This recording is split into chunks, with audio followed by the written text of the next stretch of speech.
Dijodohkan orang tua, Ayu Ting Ting mantap pilih Muhammad Fardana. Hubungan Ayu Ting Ting dan Muhammad Fardana ternyata bermula dari perjodohan antar orang tua.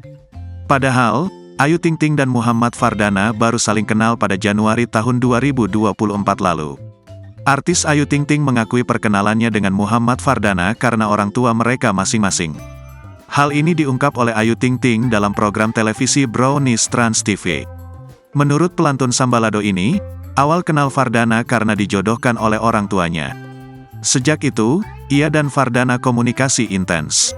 Awal komunikasi juga sebenarnya dari teleponan gitu, karena kan emang dari orang tua kita nih, sesama orang tua yang saling ngenalin, saling ngejodohin, kata Ayu Ting Ting. Perkenalan yang singkat itu kemudian tidak menutup kemungkinan Ayu maupun Muhammad Fardana untuk lebih serius ke jenjang pernikahan. Sebab perkenalan keduanya terjadi sejak Januari tahun 2024. Keputusan melanjutkan hubungan ke jenjang pernikahan sudah direncanakan oleh Ayu Ting Ting dengan anggota TNI tersebut.